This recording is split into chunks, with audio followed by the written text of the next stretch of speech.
चलिए आप कैपेसिटर की बात करेंगे। कैपेसिटर,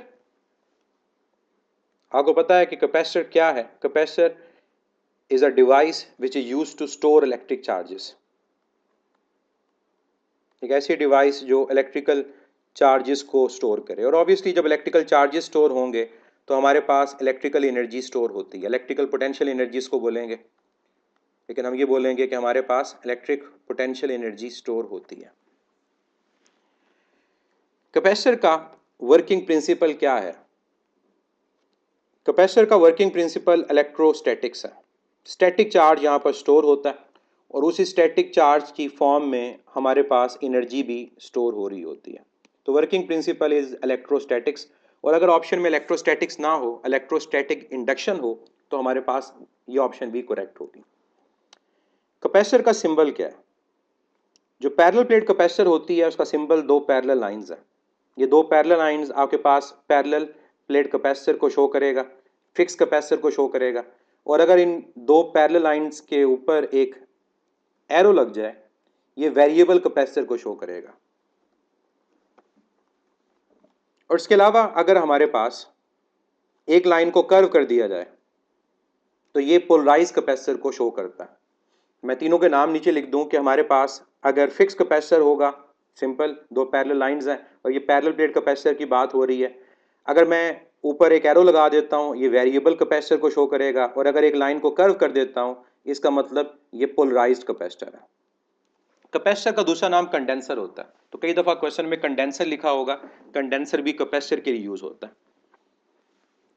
तो ये कैपेसिटर के सिंबल्स अगर कभी किसी टेस्ट में पूछे जाएं तो आपको पता होने चाहिए कि इन सिंबल्स का मतलब क्या है। नेक्स्ट पॉइंट कैपेसिटर के हवाले से, कैपेसिटर की कंस्ट्रक्शन बड़ी सिंपल सी कंस्ट्रक्शन है कैपेसिटर की। दो चीज़ें हमारे पास इसमें मेनली यूज़ होती हैं, बाकी हम डिटेल में ऑब्वियसली बात नहीं करते एफएससी लेवल के ऊपर। दो चीज़ें, और वो क्या हैं? हमारे पास इसमें कंडक्टिंग प्लेट्स हैं, और कंडक्टिंग प्लेट्स प्रेफर की जाती हैं लाइट वेट और थिन हो। और कंडक्टिंग प्लेट्स के अलावा हमारे पास यहाँ पर क्या होगा? डाइलेक्ट्रिक होगा, डाइलेक्ट्रिक। अब डाइलेक्ट्रिक जो है आप लोग जानते हैं कैसा मीडियम है, ये इंसुलेटिंग मीडियम है जो चार्ज को कंडक्ट नहीं करता।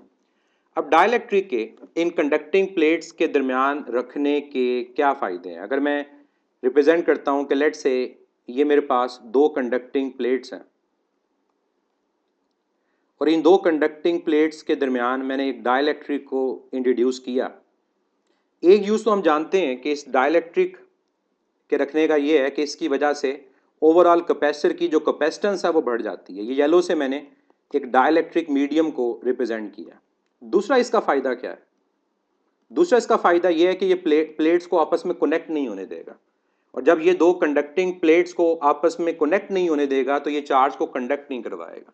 तो इन प्लेट्स के ऊपर जो चार्ज है वो स्टोर तभी रहता है क्योंकि इनके बीच में एक डाइलेक्ट्रिक है, और डाइलेक्ट्रिक इंसुलेटर होता है और ये चार्ज को कंडक्ट नहीं होने देगा बिटवीन द टू प्लेट्स।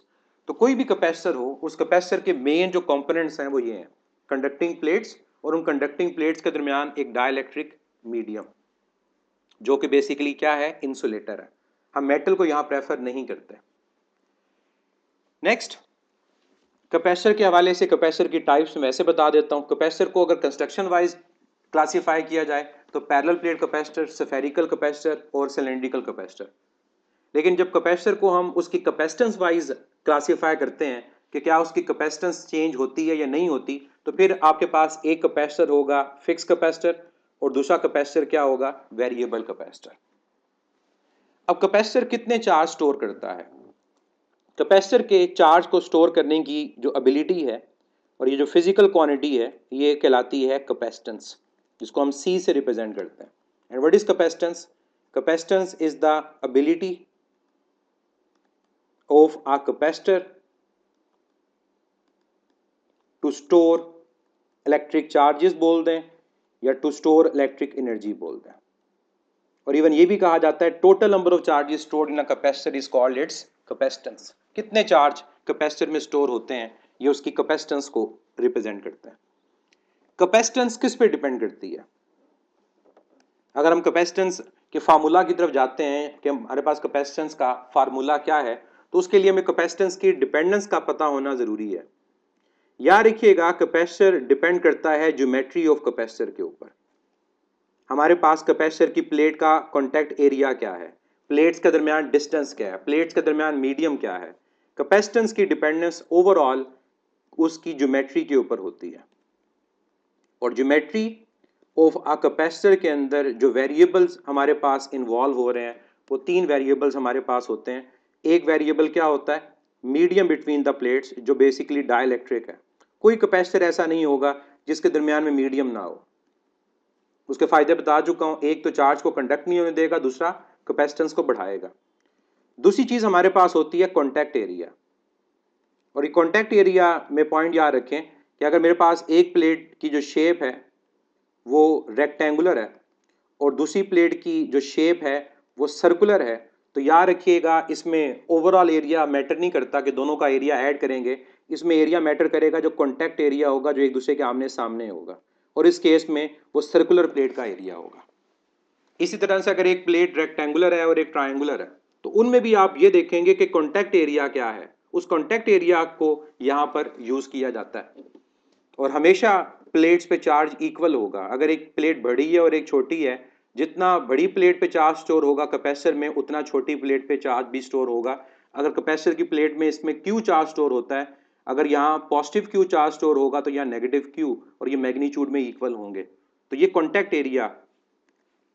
और तीसरी चीज हमारे पास आती है डिस्टेंस बिटवीन द प्लेट्स। ये जितना कम रखा जाता है उतनी हमारे पास कैपेसिटेंस की जो वैल्यू होती है वो ज़्यादा होती है। ये तीन फैक्टर्स हैं जिस पे कैपेसिटेंस डिपेंड करेगा। और इसी डिपेंडेंस के हवाले से जो इसकी मैथमेटिकल फॉर्म बनती है, वो मैथमेटिकल फॉर्म क्या बनती है, C is equal to epsilon naught, जो परमिटिविटी ऑफ फ्री स्पेस है, contact area divide by distance between the plates. और जब हमें कोई कहा जाए डिस्टेंस ना दिया हो, डिस्टेंस की जगह मीडियम की थिकनेस दी हो, तो याद रखें डी, चाहे डिस्टेंस बोल दें चाहे मीडियम की थिकनेस, एक ही बात होगी।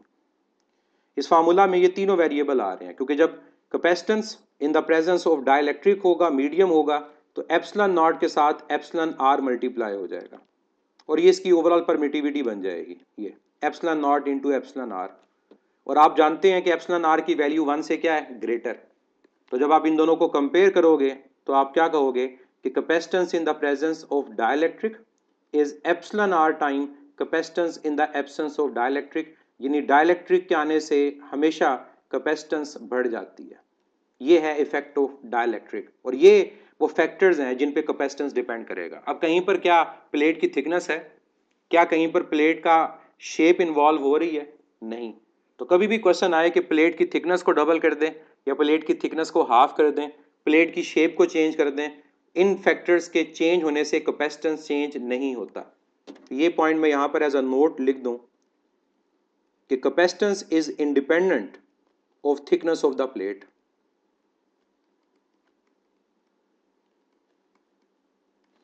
तो इस एमसीक्यू का ख्याल रखना आप लोगों ने, थिकनेस भी और दूसरा उसकी शेप भी। और जो एरिया मैटर करेगा, ये सबसे इंपॉर्टेंट है, वो क्या है, वो contact area. Contact area matter करेगा। ये पॉइंट क्लियर है कैपेसिटेंस की डिपेंडेंस। अब फर्दर जो कैपेसिटेंस का जो रिलेशन आता है मैथमेटिकल, जिसमें Q और V इन्वॉल्व होते हैं, वो किस तरह से आता है। वो आप लोगों को पता है कि कैपेसिटर में चार्ज किस तरह से स्टोर होता है। बेसिकली कैपेसिटर की जो प्लेट्स हमारे पास होती हैं वो न्यूट्रल प्लेट्स होती हैं, इन पे इनिशियली कोई चार्ज प्रेजेंट नहीं है। जब हम इनको अटैच कर देते हैं किसी पोटेंशियल सोर्स से, लेट से हमने एक बैटरी के साथ इसको अटैच कर दिया, पोटेंशियल सोर्स भी बोल दें, बैटरी बोल दें, जिसका पोटेंशियल कितना है V। अब ये पॉजिटिव या नेगेटिव क्या होता है, ये पॉजिटिव जो पोटेंशियल है इस प्लेट में से इलेक्ट्रॉन को रिमूव करेगा। जब पॉजिटिव इलेक्ट्रॉन को रिमूव कर रहा होगा तो उसी टाइम पे नेगेटिव क्या करेगा, ये इलेक्ट्रॉन को मूव करवा रहा होगा। तो एक साइड के ऊपर इलेक्ट्रॉन कंडक्ट होकर एक प्लेट में ट्रांसफर हो रहे होंगे और उस पर चार्ज आ रहा होगा नेगेटिव। और सेम टाइम पे जितना नेगेटिव चार्ज इस पे स्टोर हो रहा होता है, सेम टाइम पे दूसरी प्लेट के ऊपर नेगेटिव चार्ज रिमूव होकर यहाँ पॉजिटिव टर्मिनल की तरफ आ रहा होता है। तो एक तरह से आप ये कह सकते हैं कि इलेक्ट्रॉन कंडक्ट हो रहे होते हैं, और जहां से इलेक्ट्रॉन रिमूव होंगे वहां पर चार्ज क्या आएगा, पॉजिटिव चार्ज आएगा। और हर एक इंस्टेंट के ऊपर जितना हमारे पास इस प्लेट पे नेगेटिव चार्ज होगा उतना ही इस प्लेट के ऊपर पॉजिटिव चार्ज होगा। तो कभी अगर क्वेश्चन पूछता है कि नेगेटिव प्लेट पे चार्ज 20 माइक्रोकूलम है तो पॉजिटिव पे कितना है, उस इंस्टेंट पे वो भी 20 माइक्रोकूलम है। और अगर ये कैपेसिटर टोटली चार्ज हो जाए जितनी इसकी कैपेसिटेंस है, तो फिर याद रखिएगा कि इन कैपेसिटर की प्लेट्स के दरमियान जो पोटेंशियल डिफरेंस होगा जो इन चार्ज की वजह से प्रोड्यूस होगा वो एग्जैक्टली उतना होगा जितना बैटरी का पोटेंशियल होगा। ये मैं पॉइंट रिपीट कर दूं कि अगर कैपेसिटर अपनी एबिलिटी के अकॉर्डिंग फुली चार्ज हो जाता है कि जितना चार्ज इस पे नेगेटिव और पॉजिटिव दूसरे पे स्टोर होता है हो जाए, उस पॉइंट के ऊपर इन प्लेट्स के दरमियान जो पोटेंशियल डिफरेंस होगा वो एग्जैक्टली उतना होगा जितना आपने पोटेंशियल उन चार्ज को स्टोर करने के लिए अप्लाई किया। और फिर एक और चीज, जितना पोटेंशियल आप ज्यादा अप्लाई करेंगे, पोटेंशियल की डेफिनेशन के according energy per unit charge ज्यादा है, तो पोटेंशियल का और चार्ज का आपस में जो रिलेशन होगा वो क्या होगा, वो डायरेक्ट होगा। Q is proportional to V, और V पोटेंशियल डिफरेंस है। प्रोपोर्शनैलिटी साइन जब एलिमिनेट होती है तो यहाँ पर क्या आता है, कांस्टेंट। और ये जो कांस्टेंट फैक्टर है उस कैपेसिटर का, इसे हम क्या बोलते हैं, कैपेसिटेंस। तो Q is equal to C times V, और यहां से हमें मैथमेटिकल फॉर्म मिल गई कैपेसिटेंस की, कि कैपेसिटेंस को मैथमेटिकली अगर हमने रिप्रेजेंट करना हो या फिर हमने इसको क्वांटिटेटिवली डिफाइन करना हो तो कैसे करेंगे। इसको क्वांटिटेटिवली डिफाइन हम यूं करेंगे कि capacitance is the constant ratio between charge stored and potential difference across the plates. ये इसकी क्वांटिटेटिव डेफिनेशन है। और अगर क्वालिटेटिव हम बात करते हैं जिसे पता चले कि कैपेसिटेंस डिपेंड किस पे करता है, तो उसके लिए मैथमेटिकल जो इसकी रिप्रेजेंटेशन होगी वो ये होगी, एप्सिलॉन नॉट कि मीडियम पे डिपेंडेंस इसकी है, कॉन्टैक्ट एरिया पे है और डिस्टेंस पर है। मीडियम और एरिया से डायरेक्ट है और डिस्टेंस बिटवीन द प्लेट से इनवर्स है। लेकिन कभी भी ये गलती नहीं करनी कि आप लोगों ने इस Q और V के साथ कैपेसिटेंस का कोई रिलेशन डेवलप कर देना है अनलेस कंडीशन ना गिवन हो। वो कंडीशन की बात मैं आगे करूंगा। अदरवाइज जब भी हम देखेंगे कि चार्ज बढ़ेगा तो पोटेंशियल भी बढ़ेगा और ओवरऑल ये रेशो क्या रह रही होगी, वो कांस्टेंट रह रही होगी। तो capacitance is the constant ratio between charge and potential. और फिर आगे जाके जब हम एनर्जी की बात करेंगे तो वहां पर भी ये पॉइंट याद रखें कि अगर मैं इस फार्मूला में ये कह देता हूं कि चार्ज की वैल्यू डबल हो रही है, तो ये ऑब्वियस बात है, चार्ज डबल होगा तो पोटेंशियल भी क्या हो रहा होगा, डबल हो रहा होगा। और जो चीज़ यहाँ पर कांस्टेंट है वो क्या रह रही है, वो C है। ये आगे आपको energy stored in a capacitor में भी यूज करना है, तो इस पॉइंट को आप लोगों ने याद रखना है। नेक्स्ट, कैपेसिटेंस फिजिकल क्वांटिटी है तो इसका ऐसा यूनिट भी होगा। यूनिट आप लोगों को पता है, माइकल फैराडे के नाम पर इसका यूनिट है फैरड। तो ऐसा यूनिट इसका फैरड, सिंबल कैपिटल F, और फैरड इक्वल है कूलम पर वोल्ट के। अब कूलम पर वोल्ट के अलावा अगर मैं आपको कहूं कि ओहम की फॉर्म में इसको कैसे रिप्रेजेंट करेंगे फैरड को, तो क्या आंसर होगा, ओहम की फॉर्म में। और दूसरा ये बताएं कि इसका ऐसा ही बेस यूनिट क्या होगा। देखिए, अगर आप तो ओहम की फॉर्म में लिखना चाहें तो आपको ये रिलेशन याद रखना है कि रेजिस्टेंस और कैपेसिटेंस का जो प्रोडक्ट होता है वो टाइम होता है। अगर रेजिस्टेंस और कैपेसिटेंस का प्रोडक्ट टाइम है तो कैपेसिटेंस टाइम ओवर रेजिस्टेंस है। तो इससे आपको पता चल जाएगा कि capacitance in terms of ohm क्या है, तो वो हमारे पास है सेकंड पर ओहम। बेस यूनिट की बात करें तो अगर आपको ओहम की फॉर्म में पता चल गया कि ओहम की फॉर्म में इसका यूनिट क्या है, तो रेजिस्टेंस का यूनिट अगर पता है बेस, आप डायरेक्ट इसका बेस यूनिट लिख सकते हैं। अब आपको पता है कि हमारे पास ओहम किसके इक्वल है, जो रेजिस्टेंस का बेस यूनिट है वो क्या है, पावर, किलोग्राम मीटर स्क्वायर पर second cube divide by square of current. ये रेजिस्टेंस का बेस यूनिट है। तो आपको मैंने ये क्यों कहा कि ओहम की फॉर्म में, ताकि आप डायरेक्ट इसका बेस यूनिट लिख सके। ओहम को इन्वर्स कर दें, ओहम को इन्वर्स करने का मतलब होगा पर किलोग्राम, मीटर पावर 2 की जगह मीटर पावर -2, सेकंड पावर -3 की जगह सेकंड पावर 3, अम्पेयर पावर -2 की जगह अम्पेयर पावर 2, और साथ ये सेकंड पावर 1 मल्टीप्लाई होगी, तो ये जो पावर 3 है इस 3 में प्लस 1 हो जाएगा। जब 3 में प्लस 1 होगा तो आपके पास आंसर यहाँ पर क्या आएगा 4। तो ये रेजिस्टेंस के यूनिट फाइंड होने का फायदा है कि आप डायरेक्ट कैपेसिटेंस का एसआई बेस यूनिट लिख सकते हैं कि क्या होगा। ठीक है, और अगर आप यूं नहीं लिखना चाह रहे तो फिर फेरेड की जो ओवरऑल कन्वर्जन है उसको भी करके कर सकते हैं कि फेरेड अगर आपके पास कूलम पर वोल्ट के इक्वल है तो वोल्ट होता है जूल पर कूलम, ये कूलम मल्टीप्लाई हो जाएगा, यह आएगा कूलम स्क्वायर पर जूल। अब कूलम होता है अम्पेयर सेकंड या अम्पेयर स्क्वायर सेकंड स्क्वायर, और joule energy kilogram metre square पर सेकंड स्क्वायर। तो इसे सॉल्व करें तब भी हमारे पास यही आएगा पर किलोग्राम पर metre square second power 4 ampere power 2। तो ये ऐसा ही बेस यूनिट आप लोगों ने याद रखना है। फिर एक और चीज़ कैपेसिटेंस की हवाले से याद रखिएगा कि कैपेसिटेंस की जो वैल्यू हमारे पास होती है ये 1 से ग्रेटर नहीं होती, कैपेसिटेंस बहुत स्मॉल है, कैपेसिटेंस की वैल्यू 1 से लेसर होती है। और कैपेसिटेंस की वैल्यू 1 से लेसर होती है, इससे रिलेटेड बुक में भी मेंशन है कि कैपेसिटेंस या तो मेजर हो रही होती है पिकोफैरेड में या कैपेसिटेंस मेजर हो रही होती है माइक्रोफैरेड में। तो ये बात याद रखें कि कैपेसिटेंस 1 से लेसर है, मतलब ये बहुत ज़्यादा लार्ज वैल्यू नहीं है। ये ना सोचिएगा कि कैपेसिटर अगर चार्ज हो जाता है तो बहुत ज़्यादा पोटेंशियल हमारा प्रेजेंट होता है, बहुत ज़्यादा पोटेंशियल वहाँ पर प्रेजेंट नहीं होता। ये ओवरऑल हमारे पास इसकी वैल्यूज़ हैं जिसमें कैपेसिटेंस मेजर हो रही होती है।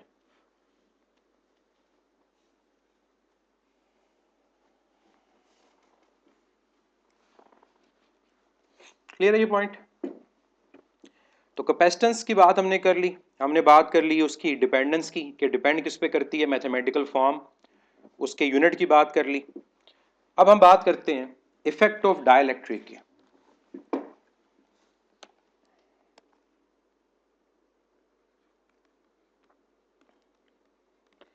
कि डाइलेक्ट्रिक के आने से कैपेसिटेंस पे क्या इफेक्ट होता है।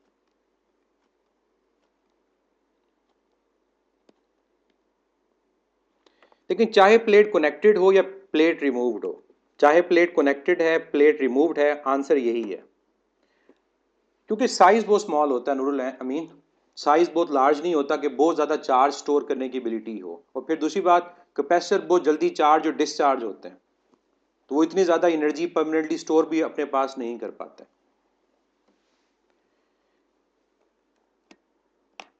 तो ओवरऑल कैपेसिटेंस की जो वैल्यू हमारे पास होती है वो बहुत ज़्यादा लार्ज नहीं होती। Effect of dielectric on capacitance क्या है, इसका जो रिजल्ट हम लिखते हैं वो ये लिखते हैं कि capacitance increases in the presence of dielectric. कितनी? Capacitance increases by epsilon R times in the presence of dielectric। और इससे रिलेटेड मैं ऊपर मैथमेटिकल रिलेशन लिख चुका हूं कि capacitance in the presence of medium is equal to epsilon R time capacitance in the absence of medium. और यहां पर एप्सिलॉन आर को भी डिफाइन कर सकते हो कि व्हाट इज एप्सिलॉन आर। तो पहले एक हमने डिफाइन किया था, it is a ratio between force in the absence of medium to force in the presence of medium. अब यहां पर कहेंगे capacitance in the presence of medium to capacitance in the absence of medium. और अगर ये ratio है इसका unit नहीं होगा और इसकी वैल्यू हमेशा 1 से ग्रेटर होती है, और वैक्यूम के लिए इसकी वैल्यू 1 के इक्वल, ये टेबल बुक में है कि वैक्यूम के लिए 1 होगी और वैक्यूम के अलावा एप्सिलॉन आर की वैल्यू हमेशा 1 से ग्रेटर होगी। अब इस इफेक्ट को कि डाइलेक्ट्रिक के आने से हमारे पास कैपेसिटेंस बढ़ती है, इसे एक्सप्लेन कौन करता है? इस चीज को एक्सप्लेन करता है फिनोमिना जिसको हम बोलते हैं इलेक्ट्रिक पोलराइजेशन। इलेक्ट्रिक पोलराइजेशन क्या चीज होती है? Electric polarisation basically redistribution of charges एक तरह की है, किसके अंदर? एक डाइलेक्ट्रिक के अंदर। या मैं इसको मजीद अगर स्पेसिफिकली कहूं तो मैं ये कहूंगा कि इलेक्ट्रिक पोलराइजेशन क्या है। Electric polarisation is basically rearrangement of dipoles. किसके डाइपोल्स? डाइलेक्ट्रिक के। Rearrangement of dipoles of dielectric कब? In the presence of electric field. Electric polarisation ये है, लेकिन इसका जो इफेक्ट है कि जब ये रीअरेंजमेंट हो जाती है डायपोल्स की, तो वो इफेक्ट ये है कि ये ओवरऑल कैपेसिटेंस को बढ़ा देता है। तो इलेक्ट्रिक पोलराइजेशन क्या है? ये rearrangement of dipoles of dielectric है। कब? In the presence of dielectric. अब इसमें हमें एक और चीज फिर पता होनी चाहिए कि हमारे पास जो डाइलेक्ट्रिक है वो हम कौन सा यूज करते हैं। तो याद रखिएगा, जो डाइलेक्ट्रिक हम यूज करते हैं इलेक्ट्रिक पोलराइजेशन में, वो यूनिपोलर नहीं हम करते प्रेफरेबल, हम बाइपोलर डाइलेक्ट्रिक यूज करते हैं। जैसे अब NaCl की बात करते हो पॉजिटिव और नेगेटिव, तो बाइपोलर डाइलेक्ट्रिक यूज किया जाएगा जब हम इलेक्ट्रिक पोलराइजेशन की बात करेंगे फॉर अ कैपेसिटर। और ये चीज जरूरी है कि हमें पता होना चाहिए कि हमने डाइलेक्ट्रिक अगर यूज करना है तो कौन सा करना है। अब इलेक्ट्रिक पोलराइजेशन जब होती है तो होता क्या है असल में, इस चीज को ब्रीफली एक्सप्लेन कर देते हैं। इन द एब्सेंस ऑफ डाइलेक्ट्रिक अगर मैं बात करता हूं तो मेरे पास जो प्लेट कनेक्टेड है बैटरी के पॉजिटिव एंड से, वो मेरे पास पॉजिटिवली चार्ज है, और जो नेगेटिव से अटैच है वो नेगेटिवली चार्ज है। क्यों है? ये बात हम कर चुके हैं। इन दोनों के दरमियान प्रेजेंट है electric field from positive to negative, उसकी वैल्यू लेट से हमारे पास E है। हम क्या करते हैं, हम एक नॉन पोलराइज्ड तमाम नेगेटिव एक साइड पर हैं, बल्कि उनकी एक रैंडम अरेंजमेंट वहां प्रेजेंट है। अब हमने करना क्या है, इस नॉन पोलराइज्ड डाइलेक्ट्रिक को उठाना है और इस नॉन पोलराइज्ड डाइलेक्ट्रिक को इस इलेक्ट्रिक फील्ड के अंदर इंट्रोड्यूस कर देना है, और फिर ये देखना है कि इसको इंट्रोड्यूस करने की वजह से इस इलेक्ट्रिक फील्ड का इसके ऊपर इफेक्ट क्या होता है। जैसे इलेक्ट्रोस्टैटिक इंडक्शन था कि हमें पता है प्रिंसिपल ऑफ इलेक्ट्रोस्टैटिक्स के लाइक चार्जेस रिपेल होते हैं और अनलाइक चार्जेस अट्रैक्ट होते हैं। वही काम यहां पर होगा कि जब आप इस नॉन पोलराइज्ड डाइलेक्ट्रिक को इस इलेक्ट्रिक फील्ड के दरमियान रखोगे तो इलेक्ट्रोस्टैटिक अट्रैक्शन और इलेक्ट्रोस्टैटिक रिपल्शन की वजह से इसके डायपोल्स अपने आप को अरेंज करना शुरू कर देंगे। अब ऑब्वियसली ये इंसुलेटर है, इसका चार्ज कंडक्ट तो नहीं हो सकता, ना प्लेट का चार्ज कम होगा, ना आप ये कह सकते हो कि इस डाइलेक्ट्रिक पे फर्दर चार्ज होगा। इंसुलेटर में तो कुछ भी ऐसा नहीं हो सकता, लेकिन ये ज़रूर होगा कि इलेक्ट्रिक फील्ड के इन्फ्लुएंस की वजह से इसके डायपोल्स अपने आप को अरेंज करना शुरू कर देते हैं, और ये कहा जाता है कि ये स्ट्रेच होना शुरू हो जाएगा, क्योंकि इसको क्या मिलना शुरू हो गई है, अट्रैक्शन मिलना शुरू हो गई है। और अरेंज और स्ट्रेच इस तरह से होगा कि पॉजिटिव वाली साइड पर नेगेटिव पोल आ जाएगा और नेगेटिव वाली साइड के ऊपर क्या आ जाएगा, पॉजिटिव पोल आ जाएगा। अब जब डाइलेक्ट्रिक आ गया तो हुआ क्या, हुआ ये है कि डाइलेक्ट्रिक के आने की वजह से जो ओवरऑल इफेक्टिव चार्ज है कैपेसिटर का वो कम हो गया, जो ओवरऑल इफेक्टिव इलेक्ट्रिक फील्ड है वो कम हो गई है। क्यों? क्योंकि अब जो स्टोर चार्ज है और ये जो उसके सामने हमारे पास डायपोल प्रेजेंट है, इनकी आपस में भी एक इलेक्ट्रिक फील्ड डेवलप हो जाएगी, और ये क्या करेगा, ये नेट इलेक्ट्रिक फील्ड को रिड्यूस कर देगा जो इलेक्ट्रिक फील्ड पहले प्रेजेंट थी। लेकिन ये बात याद रखनी है, मैं बार बार कह रहा हूं कि ये चार्ज कंडक्ट नहीं होगा, इनके अरेंज होने से सिर्फ और सिर्फ सरफेस पे चार्ज इंड्यूस होगा, और ये नेट इलेक्ट्रिक फील्ड को और नेट पोटेंशियल को क्या कर देंगे, कम कर देंगे। तो ये जो रीअरेंजमेंट हुई है हमारे पास इन डायपोल्स की, इस फिनोमेना को कह दिया जाता है कि ये क्या है, ये इलेक्ट्रिक पोलराइजेशन है। जो पहले हमारा जो डाइलेक्ट्रिक था वो नॉन पोलराइज्ड डाइलेक्ट्रिक था, अब हम उस डाइलेक्ट्रिक को क्या बोल देंगे कि इलेक्ट्रिक पोलराइजेशन की वजह से अब वो एक पोलर डाइलेक्ट्रिक है या पोलराइज्ड डाइलेक्ट्रिक है। अभी तक हमें ये बात समझ नहीं आई कि इसकी वजह से हमारे पास कैपेसिटेंस जो है वो इंक्रीज कैसे हुई है। ये बात तो समझ आ गई कि हुआ क्या, लेकिन कैपेसिटेंस कैसे इंक्रीज हुई है, उसके लिए अब दो केसेस हैं जो आपको पता होने चाहिए इलेक्ट्रिक पोलराइजेशन में, और वो दो केसेस क्या क्या हैं। एक इलेक्ट्रिक पोलराइजेशन का केस है कि ये तमाम प्रोसेस तब हो जब आपकी बैटरी कनेक्टेड हो,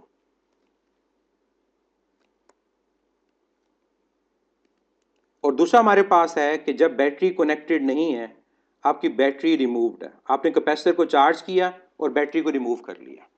अब दोनों का इफेक्ट देखते हैं कि दोनों में किस तरह से इलेक्ट्रिक पोलराइजेशन ये एक्सप्लेन करेगा कि capacitance in the presence of dielectric is greater than capacitance in the absence of dielectric.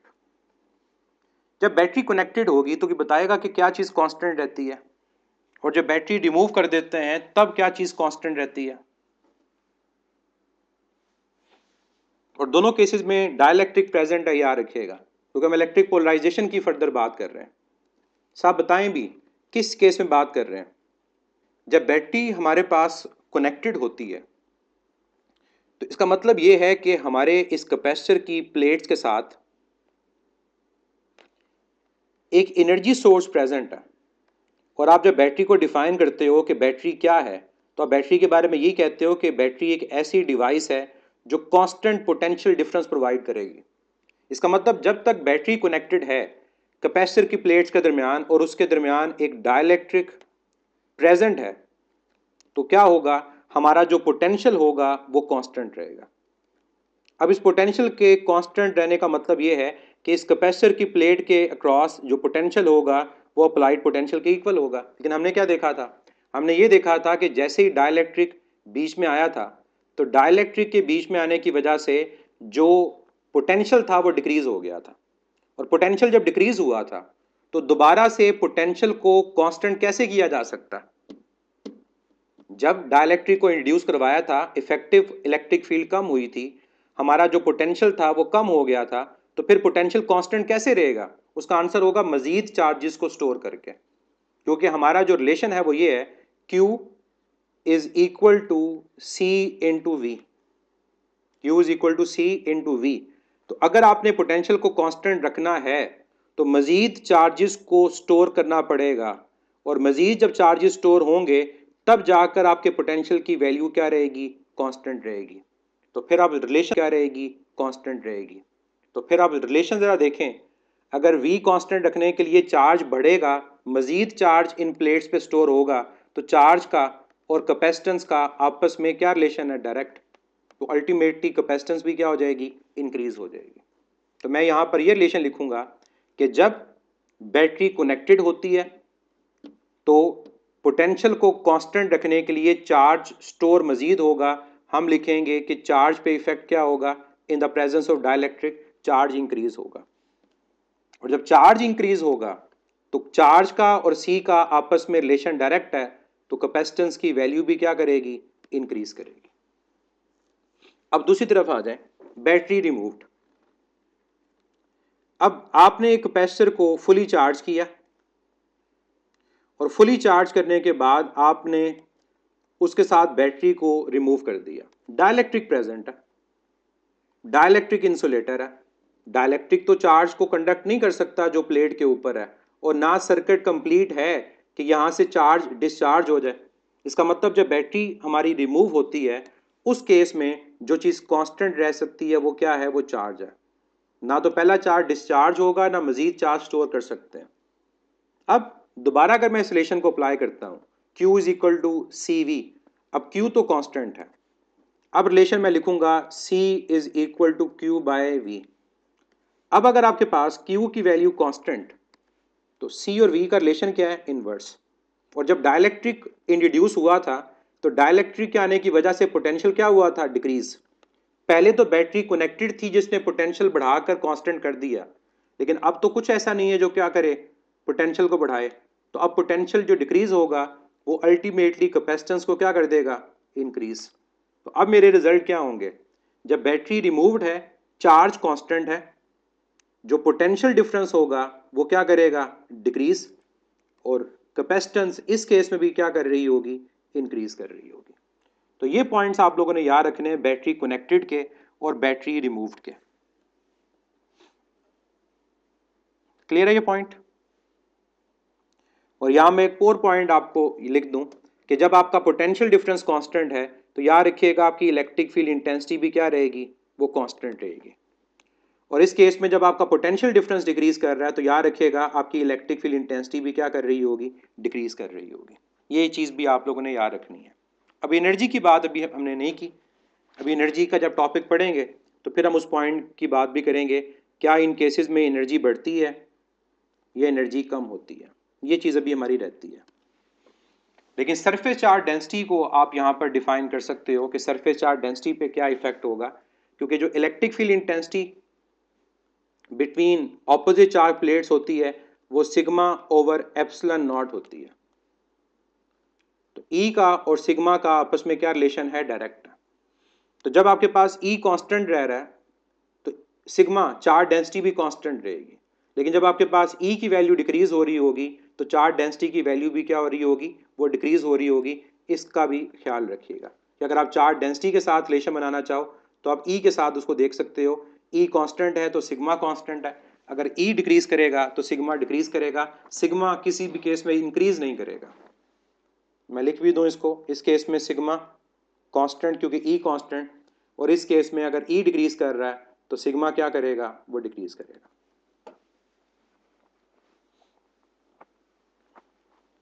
और यही तमाम चीजें इससे रिलेटेड क्वेश्चन में पूछी जाती हैं। क्या होगा, क्या चीज़ रिमूव कर रहे हैं, क्या अटैच कर रहे हैं, कौन कौन सा फैक्टर है जो बढ़ रहा है और कौन कौन सा फैक्टर कम हो रहा है, और किस फैक्टर के साथ बढ़ेगा कम होगा, वो बेसिकली क्या है, वो रिलेटिव परमिटिविटी है।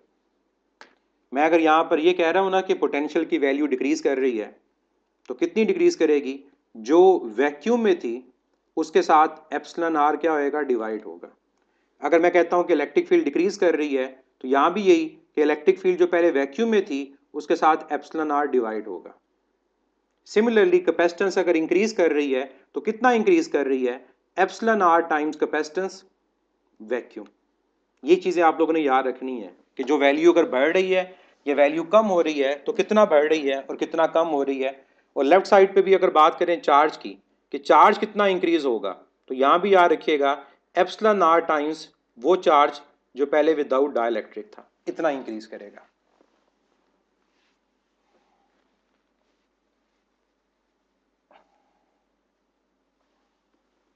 Next, energy stored in a capacitor. जितनी इलेक्ट्रिक फील्ड स्ट्रांग हमारे पास होगी, याद रखिएगा उसके अकॉर्डिंगली हमारे पास एनर्जी भी उसके अकॉर्डिंगली स्टोर हो रही होती है, क्योंकि हम कहते हैं कि कैपेसिटर इलेक्ट्रिक फील्ड की फॉर्म में एनर्जी को स्टोर करता है। तो energy stored in a capacitor, और स्टैटिक चार्ज है, इसका मतलब ये जो एनर्जी हमारे पास होगी ये क्या होगी, ये पोटेंशियल एनर्जी होगी। और ये कहाँ एनर्जी होती है, ये बेसिकली इलेक्ट्रिक फील्ड जो बिटवीन द प्लेट्स हमारे पास होगी वहाँ पर एनर्जी प्रेजेंट होगी, electric field between the plates. Static charge तो ये एनर्जी पोटेंशियल एनर्जी की फॉर्म में है।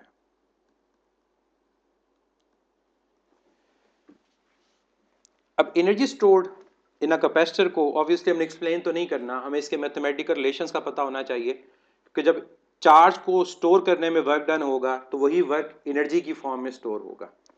तो जो ओवरऑल हमारे पास कैपेसिटर में एनर्जी स्टोर होती है उसका जो मैथमेटिकल रिलेशन है वो क्या है, that is half time Q into we.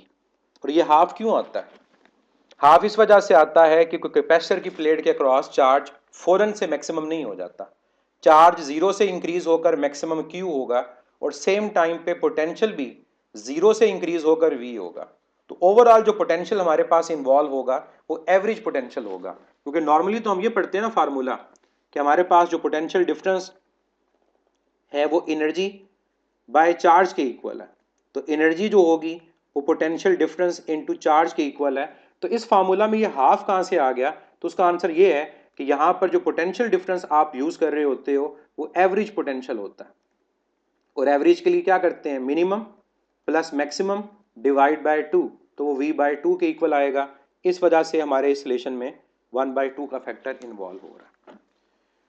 कुछ मजीद फार्मूलाज हैं एनर्जी के कि अगर मैं यहाँ पर Q की वैल्यू को पुट कर देता हूँ Q equal to C V, तो जो दूसरा फार्मूला इसका आएगा वो आएगा half time C V square. और अगर पहले वाले फार्मूला के अंदर मैं Q की वैल्यू की जगह V की वैल्यू को पुट करूँगा तो V की वैल्यू को पुट करने से जो फार्मूला आएगा वो क्या आएगा, हाफ Q स्क्वेयर बाय सी।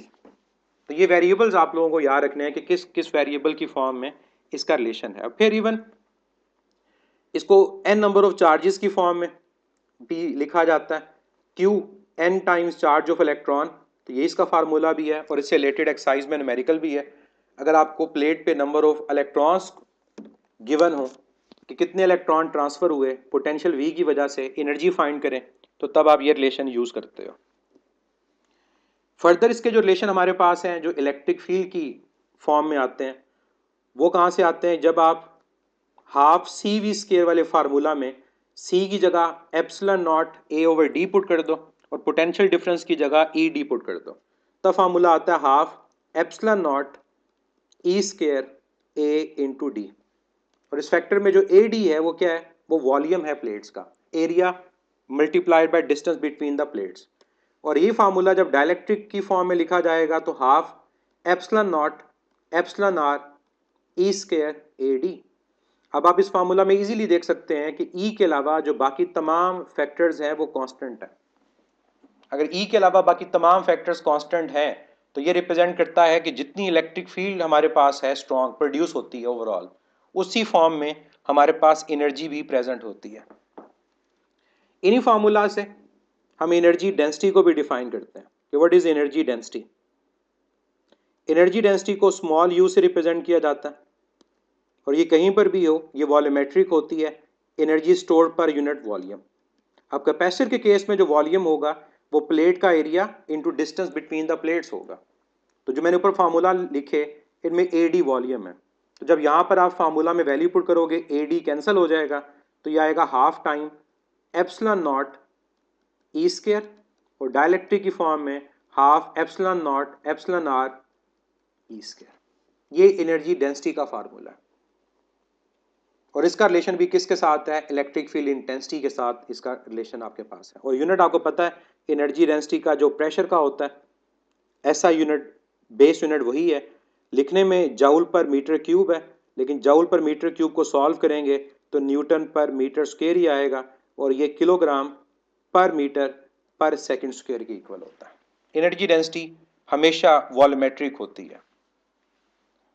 अब अगर आपसे मैं पूछता हूं कि ये एनर्जी के फार्मूलाज आपके पास लिखे हैं, बैटरी कनेक्टेड है, क्या एनर्जी बढ़ेगी या कम होगी?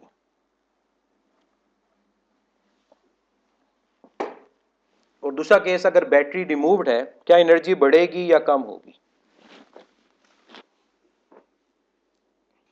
जी, इसका आंसर हमारे पास क्या होगा? ये फार्मूला जो आपके पास एनर्जी का अभी हमने पढ़ा हाफ QV, वो यूज होगा यहां पर हाफ QV जो बेसिक फार्मूला एनर्जी का है, और यहां पर भी हाफ Q इंटू V। अब इस फार्मूला को यूज करें और ऊपर जो रिलेशन आपने लिखे वो देखें क्या है। जब बैटरी हमारे पास कनेक्टेड है तो हमारे पास जो Q होता है वो इंक्रीज करता है, पोटेंशियल कांस्टेंट होता है, तो एनर्जी क्या करेगी? इंक्रीज करेगी। और जब आपके पास बैटरी रिमूव्ड है तो बैटरी रिमूव्ड में देखें क्या हो रहा है, आपका जो Q है वो क्या हो रहा है? वो कांस्टेंट रह रहा है और जो पोटेंशियल है वो क्या कर रहा है? डिक्रीज। तो एनर्जी ओवरऑल क्या करेगी? डिक्रीज करेगी। तो मैं अब यहाँ पर इसके आंसर्स को लिखूं तो मैं इसके आंसर्स को क्या लिखूंगा? मैं कहूँगा कि जब बैटरी हमारे पास कनेक्टेड है तो एनर्जी क्या कर जाती है? इंक्रीज। और जब बैटरी रिमूव कर देते हैं एनर्जी क्या कर जाती है? डिक्रीज कर जाती है। तो ये पॉइंट आप लोगों ने याद रखना है। और कितना इंक्रीज और कितना डिक्रीज करती है इसके बारे में याद रखें। अगर एनर्जी इंक्रीज कर रही है, अगेन एप्सिलॉन R टाइम्स उस एनर्जी से मल्टीप्लाई कर दें जो एब्सेंस में थी। और यहाँ भी एनर्जी अगर डिक्रीज कर रही है, सेम जो हमारे पास एनर्जी पहले थी वैक्यूम में, उसके साथ एप्सिलॉन R डिवाइड कर दें, कितनी एनर्जी डिक्रीज होगी वो फैक्टर फाइंड हो जाएगा। तो ये तमाम रिजल्ट्स आपके पास इलेक्ट्रिक पोलराइजेशन के आ गए। ग्राफिकल अब मैं अगर रिप्रेजेंट करता हूँ इस पूरे टॉपिक को, एनर्जी को भी कैपेसिटेंस को भी, तो एक ग्राफ से हम दोनों चीज़ों को कैलकुलेट कर सकते हैं, एनर्जी को भी और कैपेसिटेंस को भी। और वो ग्राफ किन वेरिएबल्स के दरमियान है जिसमें आप दोनों चीज़ों को फाइंड कर सकते हो? वो ग्राफ हमारे पास है बिटवीन चार्ज एंड पोटेंशियल। कि अगर हम ग्राफ एक ड्रॉ करते हैं बिटवीन Q एंड V, तो हम जानते हैं कि Q और V के इन बिटवीन जो रिलेशन है वो डायरेक्ट है। तो ग्राफ क्या होगा? स्ट्रेट लाइन, लीनियर ग्राफ होगा। अब इस ग्राफ में दो चीज़ें हैं, इस ग्राफ की स्लोप फाइंड करें तो वो हमें क्या इन्फॉर्मेशन देता है, और इस ग्राफ का एरिया फाइंड करें तो वो हमें क्या इन्फॉर्मेशन देता है। अगर इस ग्राफ की मैं स्लोप फाइंड करता हूँ, 2 पॉइंट्स लेता हूँ, ट्राइंगल बना के स्लोप देखता हूँ, तो परपेंडिकुलर क्यू है, बेस वी है, तो स्लोप जो tan थीटा के इक्वल है उसे परपेंडिकुलर क्यू और बेस वी, तो क्यू बाय वी किसके इक्वल है, क्यू बाय वी कैपेसिटेंस के इक्वल है। तो चार्ज और पोटेंशियल के ग्राफ में हमारे पास जो स्लोप है वो कैपेसिटेंस के इक्वल है। और अगर मैं एरिया फाइंड करूं तो इस लाइन के नीचे एरिया किसका है, ट्राइंगल का, और ट्राइंगल का एरिया हमारे पास होगा हाफ बेस इंटू हाइट। तो अगर मैं हाफ बेस इंटू हाइट करता हूं तो हाफ क्यू वी, और हाफ क्यू वी किसके इक्वल है, हाफ क्यू वी हमारे पास कैपेसिटर की एनर्जी के इक्वल है।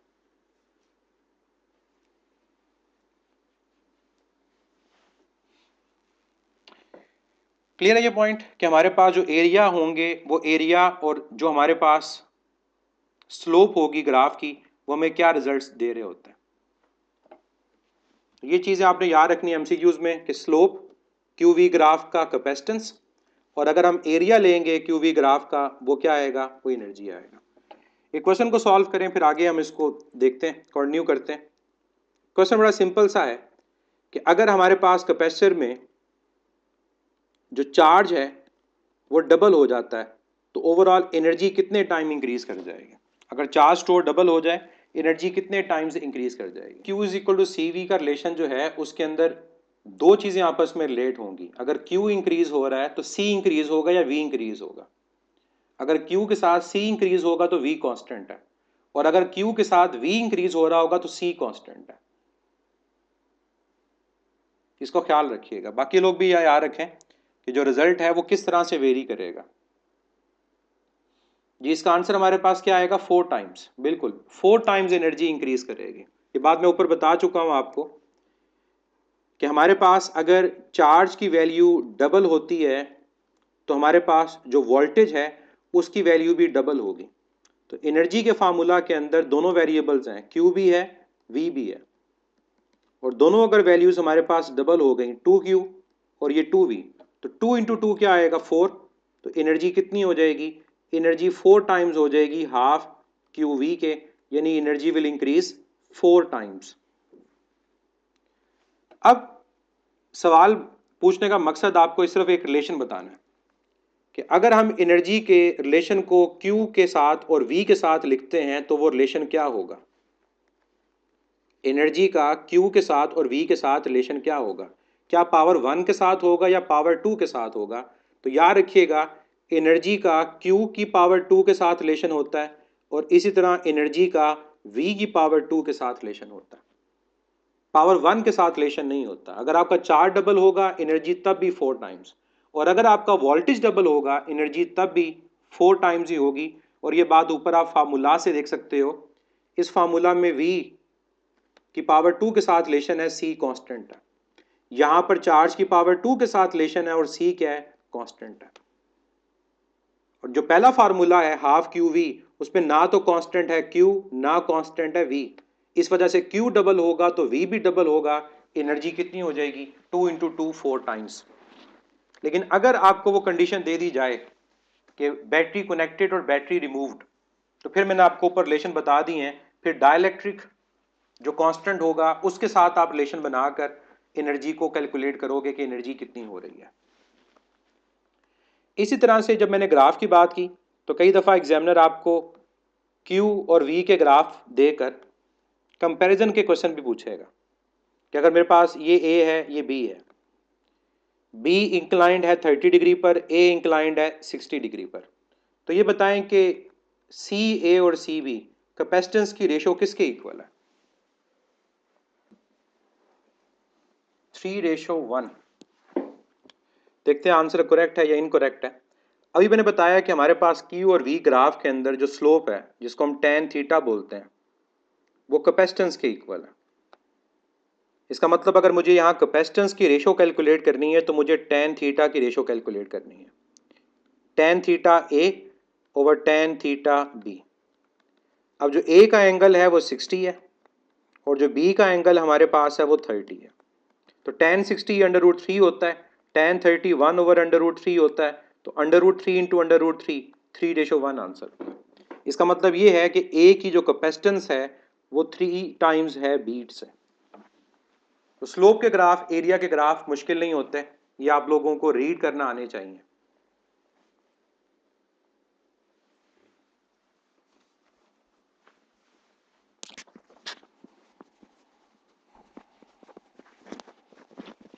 एक और ग्राफ से रिलेटेड आपसे क्वेश्चन पूछता हूं, फिर नेक्स्ट पॉइंट डिस्कस करेंगे।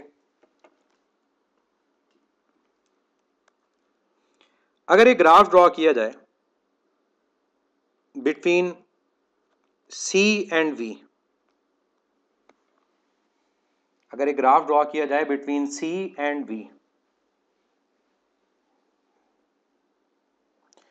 तो इस ग्राफ का जो एरिया होगा वो किसके इक्वल आएगा?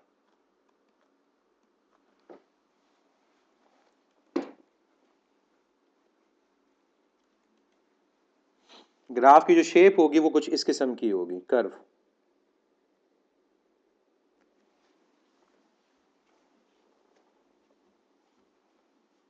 और ये ग्राफ जब बनेगा तो याद रखिएगा जो Q हमारे पास होगा वो क्या होएगा? कांस्टेंट होगा। जी, चार्ज, बिल्कुल आंसर ठीक है। इसका जो एरिया होगा वो चार्ज के इक्वल आएगा।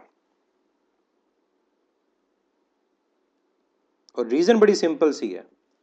रीजन ये है कि हमने कहीं पर भी ग्राफ के अंदर एरिया देखना हो ना, शेप बात की बात है, एरिया देखना हो तो बस बेस और हाइट को मल्टीप्लाई करते हैं। तो बेस मेरे पास यहां पर क्या है? v, और हाइट मेरे पास क्या है? q। तो आपको पता है हमारे, सॉरी c, तो यहां को पता है कि हमारे पास ये जो वेरिएबल्स हैं, ये वेरिएबल्स क्या हैं? क्या मल्टीप्लाई होकर ये रिजल्ट आता है? बेस और हाइट को अगर मल्टीप्लाई करता हूं c और v, तो वो चार्ज है। अब यहां एग्जामिनर हमें किस तरह से कंफ्यूज करता है? एग्जामिनर में यहां से क्यों कंफ्यूज करता है कि वो अगर आपको मल्टीपल ये कर्व्स दे दे यूं, और आपसे ये पूछे कि हमारे पास किस कैपेसिटर में चार्ज ज्यादा स्टोर है, ये ए है, ये बी है, ये सी, तो आपको ये पता चल गया कि सी और वी का जो ग्राफ होगा उस सी वी ग्राफ के अंदर एरिया चार्ज के इक्वल है। तो फिर जिस ग्राफ के नीचे एरिया ज्यादा होगा उसका स्टोर चार्ज भी ज्यादा होगा। तो मैं यहां पर अगर रिजल्ट लिखूंगा तो क्या लिखूंगा? मैं कहूंगा क्यू ए ग्रेटर है क्यू बी से, और क्यू बी ग्रेटर है किससे? क्यू सी से। और रीजन एरिया, ए ग्राफ के नीचे एरिया ज्यादा है एज कंपेयर टू बी, और बी ग्राफ के नीचे एरिया ज्यादा है किससे? सी से। तो ये चीजें आपने याद रखनी है कि ग्राफ को अगर एग्जामिनर चेंज कर देता है तो फिर आप उसको रीड कर सकें कि वो ग्राफ रीड होकर आपको क्या रिजल्ट देता है। और ये उसकी एग्जांपल है कैपेसिटर के केस में, कि कैपेसिटर के केस में अगर ग्राफ सी और वी का है तो इस ग्राफ के अंदर स्लोप हमें कोई इंफॉर्मेशन नहीं देगी, लेकिन इस ग्राफ का एरिया हमें इंफॉर्मेशन देगा, और वो एरिया किसके इक्वल होगा? वो चार्ज के इक्वल होगा। Combination of capacitors.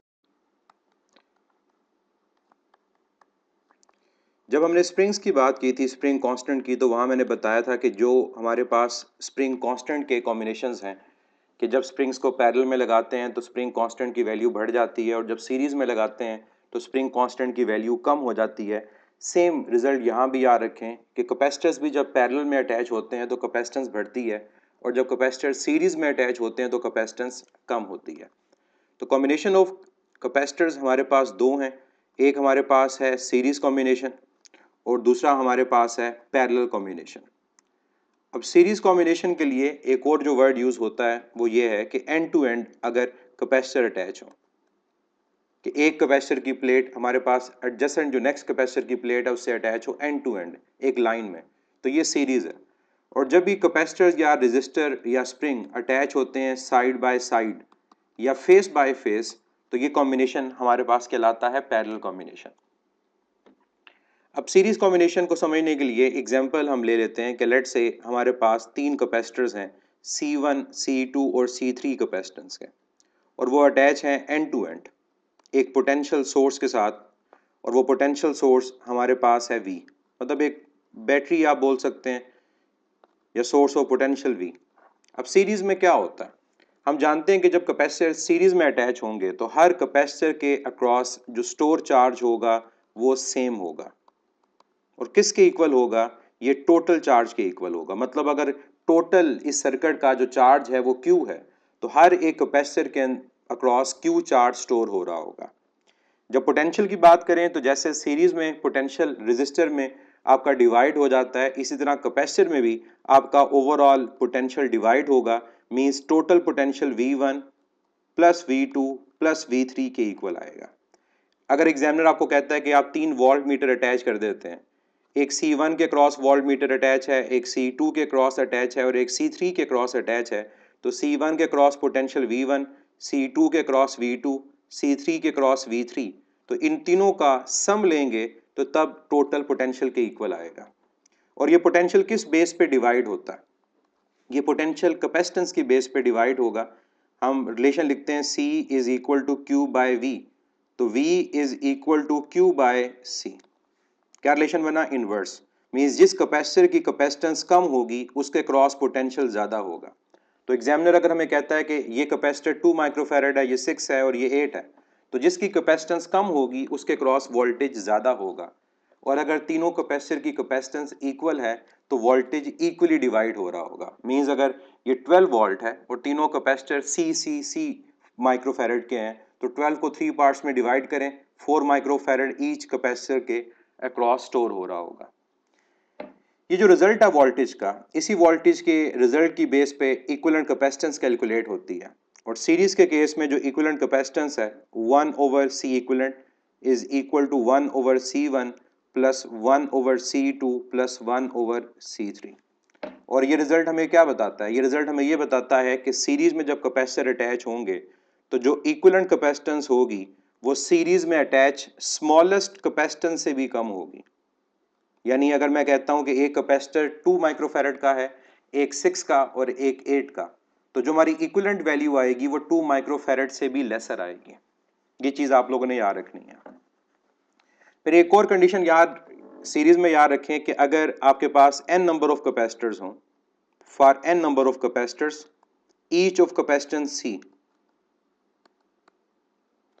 और हर एक की जो कैपेसिटेंस की वैल्यू है वो हमारे पास C है, तो इस केस में जो आपने रिलेशन यूज करना है सिमिलर कैपेसिटर्स के लिए वो क्या है कि जो कैपेसिटेंस होगी इक्विवेलेंट, एक तो वो होगी मिनिमम, और किसके इक्वल होगी? अगर एक कैपेसिटर की वैल्यू C है तो उसको n से डिवाइड कर दें। फॉर एग्जांपल अगर आपके पास 4 कैपेसिटर्स हैं और हर एक की कैपेसिटेंस 4 माइक्रोफैराड है, तो मिनिमम कैपेसिटेंस कितनी होगी जब सीरीज में अटैच करेंगे और वैल्यू 4 डिवाइड बाय 4, आंसर क्या आएगा? 1 माइक्रोफैराड। तो ये चीज याद रखना है आपने कि जब सिमिलर कैपेसिटर्स अटैच होंगे तो मिनिमम कैपेसिटेंस फाइंड करने के लिए एक कैपेसिटेंस को डिवाइड कर दें टोटल नंबर ऑफ कैपेसिटेंस के साथ, C डिवाइड बाय n। अब आए पैरेलल की तरफ। पैरेलल कॉम्बिनेशन के रिजल्ट्स क्या हैं? पैरेलल कॉम्बिनेशन में मैं 3 कैपेसिटर्स यहां भी अज्यूम करूंगा कि let's say C1 C2 C3, यही 3 कैपेसिटर अटैच हैं side by side potential source V के साथ। अब आप लोग जानते हैं कि जब कैपेसिटर पैरेलल में अटैच होंगे तो अगर ये कैपेसिटर की प्लेट पॉजिटिव है तो तमाम कैपेसिटर की पॉजिटिव प्लेट आपस में अटैच होगी, और अगर ये कैपेसिटर की प्लेट्स नेगेटिव हैं तो तमाम कैपेसिटर की नेगेटिव प्लेट आपस में अटैच होंगी। तो यूं कहा जाता है कि जैसे ओवरऑल जो कैपेसिटर का साइज है वो क्या इंक्रीज हो गया। ये एज अ होल पूरी पॉजिटिव प्लेट है और ये एज अ होल पूरी की पूरी क्या है? ये नेगेटिव प्लेट है। तो पैरेलल कॉम्बिनेशन में कैपेसिटर का साइज इंक्रीज हो जाता है। ये क्यों कहा जाता है? क्योंकि तमाम पॉजिटिव आपस में अटैच होते हैं और तमाम नेगेटिव आपस में अटैच होते हैं। अब यहाँ पर भी कैपेसिटेंस की वैल्यू को हम मार्क कर देते हैं C1, इसको मैं कह देता हूँ C2 और इसको C3। अब रिजल्ट क्या होता है? चाहे रेजिस्टर सीरीज में, चाहे आपके पास कैपेसिटर सीरीज पैरेलल की बात करेंगे, चाहे रेजिस्टर पैरेलल में, चाहे कैपेसिटर पैरेलल में, हर एक के क्रॉस वोल्टेज सेम होगा। लेकिन रेजिस्टर के केस में करंट डिवाइड होता है और यहाँ पर डिवाइड क्या होगा? चार्ज। यानी टोटल चार्ज अगर यहाँ Q है तो वो तीनों कैपेसिटर के अक्रॉस डिवाइड हो जाएगा। और किसके अकॉर्डिंग डिवाइड होगा? उस कैपेसिटर की कैपेसिटेंस के अकॉर्डिंग। तो अब मैं क्या लिखूंगा कि total charge Q1 plus Q2 plus Q3 के इक्वल है। और अगर फाइंड करना चाहें किस बेस पे डिवाइड हुआ तो ये रिलेशन यूज होगा, और Q और C का रिलेशन क्या है, डायरेक्ट। जिस कैपेसिटर की कैपेसिटेंस की वैल्यू ज्यादा होगी हमारे पास उसके क्रॉस चार्ज स्टोर भी ज्यादा होगा। नेक्स्ट पॉइंट वोल्टेज का आ जाता है। अब वोल्टेज हमारे पास क्या होगा, पैरेलल में वोल्टेज हर एक के क्रॉस सेम होगा और किसके इक्वल, जो टोटल वोल्टेज आपने अटैच किया। मींस अगर टोटल वोल्टेज आप 12 वोल्ट अटैच करेंगे तो हर कैपेसिटर के क्रॉस 12 वोल्ट ईच होगा। और फिर यहां पर अगर पूछा जाए क्या कैपेसिटर के क्रॉस चार्ज इक्वल हो सकता है, यस। अगर तमाम कैपेसिटर की कैपेसिटेंस सेम है तो हर एक के क्रॉस चार्ज इक्वली डिवाइड हो जाएगा। क्यू 3 पार्ट्स में डिवाइड होगा और हर एक के क्रॉस सेम होगा। इक्विवेलेंट कैपेसिटेंस क्या होती है, पैरेलल के केस में इक्विवेलेंट कैपेसिटेंस तीनों कैपेसिटेंस की या 3 से ज्यादा है तो उनके सम के इक्वल आएगी। और हमें ये रिजल्ट क्या बताता है कि जो इक्विवेलेंट कैपेसिटेंस है that is greater than the largest capacitance attach in parallel. यानी वही 3 कैपेसिटेंस हो 2, 4, 6, ये तीनों अटैच हो, तो अब आपका आंसर क्या आएगा, 2 + 4 6 + 6 12। तो अब आपका आंसर जो सबसे ग्रेटेस्ट वैल्यू थी उससे भी ग्रेटर आएगी। तो ये रिजल्ट आप लोगों ने याद रखना है कि पैरेलल और सीरीज में इक्विवेलेंट कैपेसिटेंस लार्जेस्ट से ग्रेटर, स्मॉलेस्ट से लेसर, ये बात याद रखें। और लास्ट पॉइंट कि अगर हम बात करते हैं n नंबर ऑफ कैपेसिटर्स के लिए, तो for n number of capacitors each of capacitance C, मतलब सिमिलर कैपेसिटर अगर अटैच हो जाए तो फिर पैरेलल के केस में जो कैपेसिटेंस आएगी वो मैक्सिमम आएगी। अब कितनी आएगी इसका शॉर्टकट भी याद रखिएगा, आप कहोगे कि equivalent capacitance will be maximum and that is equal to n times C। कि अगर एक स्टूडेंट के पास 5 कैपेसिटर्स हैं और हर एक की कैपेसिटेंस 2 माइक्रोफैरड है तो वो मैक्सिमम कैपेसिटेंस कितनी बना सकता है, 5 × 2 10 माइक्रोफैरड। और मिनिमम कितनी बना सकता है, 5। टोटल कैपेसिटर्स हैं, हर एक की वैल्यू 2, तो 2 डिवाइड बाय 5.4 माइक्रोफैरड। तो ये शॉर्टकट जो हैं ये आपको काफ़ी हेल्प करते हैं ऐसे क्वेश्चंस को जहां सिमिलर कैपेसिटर्स हों उनके डायरेक्ट आंसर देने के लिए। एक क्वेश्चन मैं आपसे यहां पर शेयर करता हूं कि अगर ये जो रिजल्ट मैंने लास्ट लिखा इसी रिजल्ट से रिलेटेड एग्जामिनर ये कहता है कि हमारे पास n नंबर ऑफ कैपेसिटर्स हैं, for n number of capacitors each of capacitance C,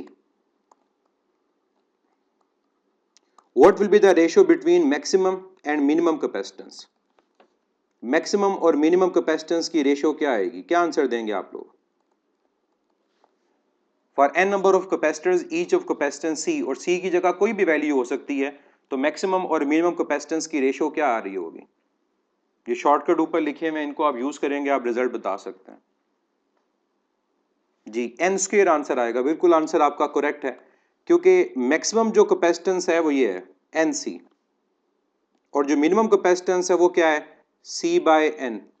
तो C से कैंसिल हो जाएगा, n × n, n² आपका आंसर होगा। और सेम रिजल्ट रेजिस्टर में भी आता है कि अगर n नंबर ऑफ रेजिस्टर्स हों, हर एक की रेजिस्टेंस R, तो मैक्सिमम रेजिस्टेंस और मिनिमम रेजिस्टेंस की रेशियो क्या आएगी, n² के इक्वल आएगी। तो लेट्स से अगर 10 टोटल कैपेसिटर्स हैं तो आंसर क्या होगा, 10 का स्क्वायर 100, तो मैक्सिमम और मिनिमम कैपेसिटेंस की रेशियो 100 के इक्वल आ रही होगी। तो ये आप लोगों ने रिजल्ट याद रखना है। बाकी इससे रिलेटेड जो क्वेश्चंस होते हैं ऑब्वियसली वो सर्किट बेस होते हैं। अगर आपको एक सर्किट दिया हो तो आपने उसको सॉल्व करके इक्विवेलेंट कैपेसिटेंस फाइंड करनी है या किसी भी कैपेसिटर के क्रॉस चार्ज को फाइंड करना है। इसकी प्रैक्टिस हम जब नेक्स्ट यूनिट के अंदर रेजिस्टर को पढ़ेंगे, रेजिस्टर के कॉम्बिनेशन को, तो वहां हो जाएगी। जो मेथड रेजिस्टर के कॉम्बिनेशन को सॉल्व करने का होता है वही मेथड कैपेसिटर के कॉम्बिनेशन को सॉल्व करने का होता है। बस आप लोगों ने रिजल्ट का याद रखना है कि सीरीज में आप रेसिप्रोकल को ऐड करोगे और पैरेलल में सिंपली कैपेसिटेंस को ऐड कर दोगे। तो प्रैक्टिस फिलहाल मैं नहीं कर रहा, ठीक है, प्रैक्टिस इसकी हम करेंगे रेजिस्टर के केस में। नेक्स्ट कैपेसिटर के कॉम्बिनेशन के बाद, अच्छा एक और चीज मैं बता दूं आपको कि कैपेसिटर का कॉम्बिनेशन आपको एमडी कैट के अंदर एनर्जी वाले टॉपिक में हेल्प करेगा कि कई दफा आपको एक से ज्यादा कैपेसिटर गिवन होंगे और आपको कहा जाएगा कि टोटल एनर्जी कैलकुलेट करें।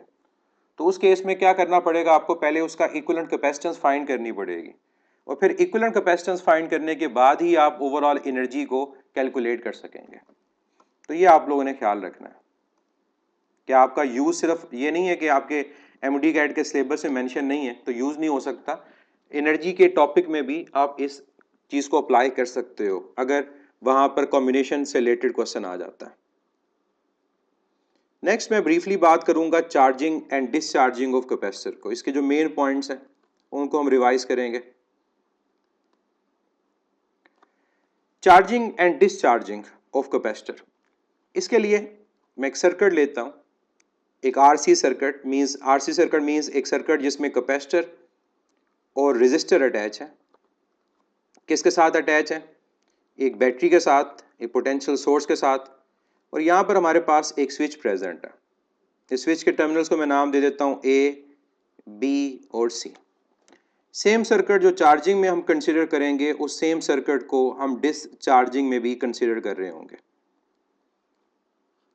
अब मेरा आपसे सवाल ये है कि मैंने कैपेसिटर सी को चार्ज करना है, तो मैं जो स्विच मैंने आपको शो किया ए बी सी, उसके कौन से टर्मिनल्स को आपस में अटैच करूंगा? ए बी को अटैच करूंगा, बी सी को अटैच करूंगा या ए सी को अटैच करूंगा?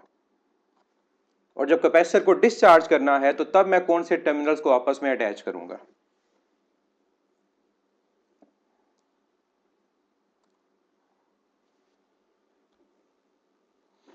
जी, चार्जिंग के केस में बी और सी आंसर में मिला, तो डिस्चार्जिंग में क्या होगा?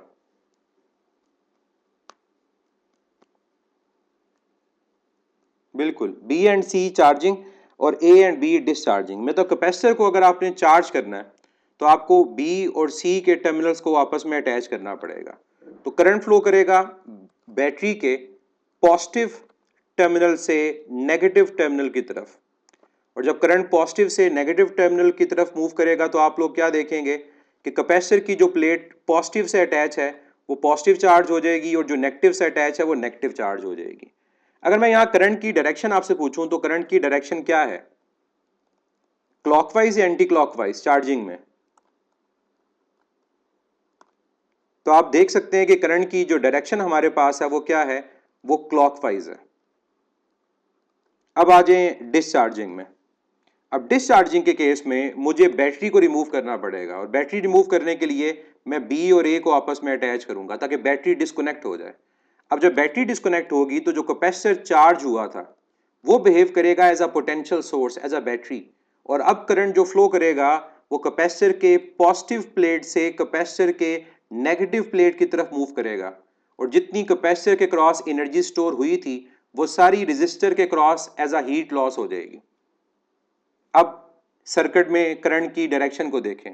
पहले करंट जो मूव किया था वो बैटरी के पॉजिटिव एंड से बैटरी के नेगेटिव एंड की तरफ था, और अब जो करंट फ्लो कर रहा है वो कैपेसिटर की पॉजिटिव प्लेट से कैपेसिटर की नेगेटिव प्लेट की तरफ है। तो पहले अगर डायरेक्शन ऑफ करंट क्लॉकवाइज था, तो अब जब कैपेसिटर डिस्चार्ज होगा तो डायरेक्शन ऑफ करंट क्या होगा? Anti clockwise. ये पहला डिफरेंस है चार्जिंग और डिस्चार्जिंग में, कि चार्जिंग और डिस्चार्जिंग में करंट की डायरेक्शन ऑपोजिट होती है। अगर मैं चार्जिंग के केस में करंट की डायरेक्शन को मैं पॉजिटिव कंसीडर करूंगा तो मुझे डिस्चार्जिंग के अंदर उस करंट की जो डायरेक्शन होगी उसको क्या लेना पड़ेगा? नेगेटिव लेना पड़ेगा। ये कोई भी कन्वेंशन आप ले सकते हैं, लेकिन मेन चीज याद रखना है कि डायरेक्शन ऑफ करंट ऑपोजिट होती है for charging and discharging. Next point, what is time constant? अब जब कैपेसिटर चार्ज हो रहा है या कैपेसिटर डिस्चार्ज हो रहा है तो टाइम कांस्टेंट क्या चीज होती है?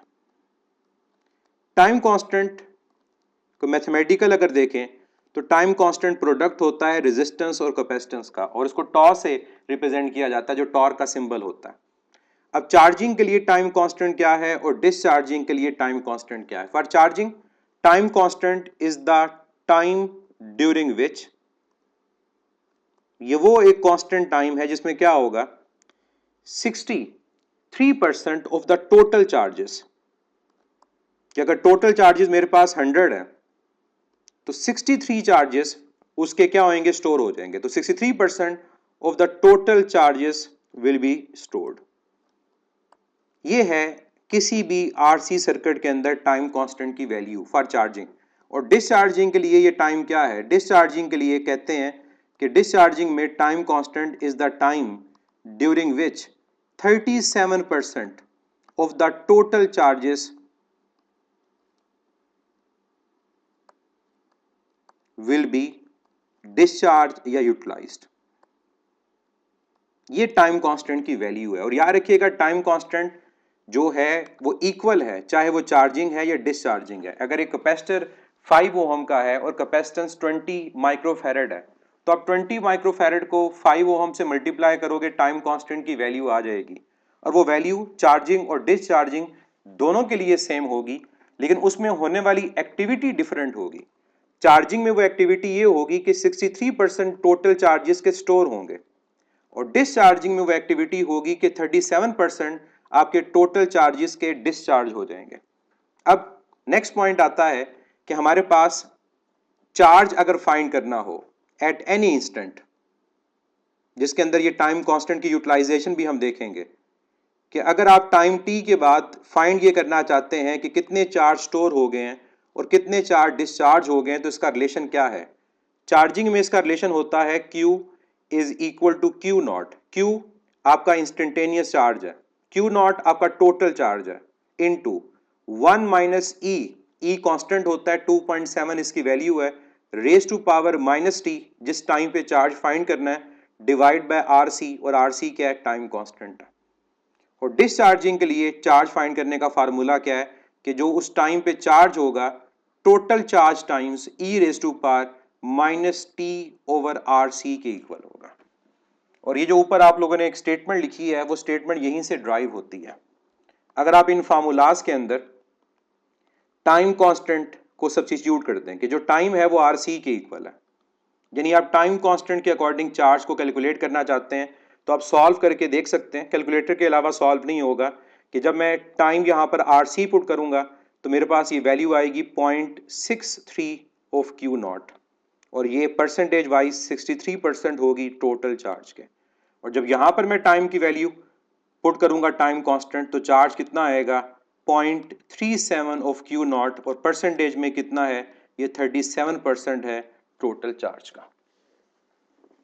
तो टाइम कांस्टेंट इक्वल होता है चार्जिंग और डिस्चार्जिंग में, लेकिन उसकी जो एक्टिविटी होती है कि वो करता क्या है चार्जिंग में और डिस्चार्जिंग में, वो डिफरेंट होती है। अब जो टाइम कांस्टेंट है, क्या ये हमें स्पीड ऑफ चार्जिंग और डिस्चार्जिंग बताता है कि अगर एक सर्किट में टाइम कांस्टेंट की वैल्यू कम है तो क्या वो कैपेसिटर जल्दी चार्ज और जल्दी डिस्चार्ज होगा या देर से चार्ज और देर से डिस्चार्ज होगा? तो इसका आंसर है यस। टाइम कांस्टेंट हमें यह भी बताता है कि हमारे पास कौन सा कैपेसिटर जल्दी चार्ज होगा और कौन सा कैपेसिटर देर से चार्ज होगा। तो नेक्स्ट पॉइंट है ग्राफिकल रिप्रेजेंटेशन चार्जिंग और डिस्चार्जिंग की। और ग्राफिकल रिप्रेजेंटेशन में जो ग्राफ हम लोग ड्रॉ करते हैं, ये ग्राफ होता है बिटवीन चार्ज एंड टाइम दोनों केसेस में।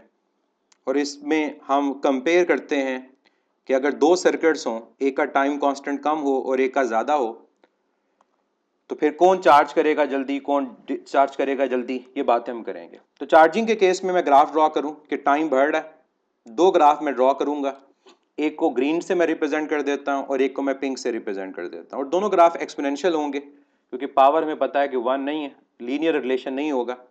अब दोनों ग्राफ हमें ये बता रहे हैं कि टाइम के साथ जो चार्ज है वो इंक्रीज कर रहा है। और सेम मैं यहाँ भी दो ग्राफ ड्रॉ कर देता हूँ डिस्चार्जिंग में, और ये भी एक्सपोनेंशियल कर्व होंगी। एक को मैं रिप्रेजेंट कर देता हूँ ग्रीन से और एक को मैं रिप्रेजेंट कर देता हूँ पिंक से। अब कंपैरिजन के लिए मुझे एक पॉइंट चाहिए, और वो पॉइंट मेरा क्या होगा? टाइम कांस्टेंट का। अगर यहां पर मेरे पास टोटल चार्ज स्टोर हो रहा है क्यू नॉट, जैसे यहां मैं कह देता हूं टोटल चार्ज क्यू नॉट, यहां पर कहीं पर होगा 50%, तो यहां मैं अज्यूम कर लेता हूं कि मेरे पास ये जो चार्ज है ये 63% है टोटल चार्ज के। तो जिस जगह ये ग्राफ को कट करेगा दोनों को, ग्रीन को भी और पिंक को भी, उस जगह पर जो टाइम हमारे पास आएगा अलोंग एक्स एक्सिस, हम उस टाइम को क्या बोलेंगे? Time constant. क्योंकि ये वो टाइम होगा जिसमें 63% चार्जेस, इन दोनों ग्राफ जो दोनों कैपेसिटर्स को सर्किट्स को रिप्रेजेंट कर रहे हैं, चार्ज स्टोर हो रहा है 63%। अब जरा दोनों का कंपैरिजन देखें। दोनों का कंपैरिजन आप लोग ये देखें कि जो ग्रीन ग्राफ है उसके टाइम कांस्टेंट की वैल्यू कम है, इसका मतलब वो जल्दी चार्ज हो रहा है। और जो पिंक ग्राफ है उसके टाइम कांस्टेंट की वैल्यू ज्यादा है, इसका मतलब उसमें उतना ही चार्ज 63% देर से हो रहा है। तो मेरे पास एक रिलेशन आ गया इस ग्राफ को देखकर, और वो रिलेशन ये आया कि जिस ग्राफ की स्लोप ज़्यादा है, ये ग्राफ हमारे पास वो जिसकी स्लोप ज़्यादा, ये रिप्रेजेंट ये कर रहा है कि रैपिड चार्जिंग हो रही है। और रैपिड अगर चार्जिंग हो रही है तो किस बिहाफ पे हो रही है? लो आरसी की बेस पर, क्योंकि इसके टाइम कांस्टेंट यानी आरसी की वैल्यू लो है।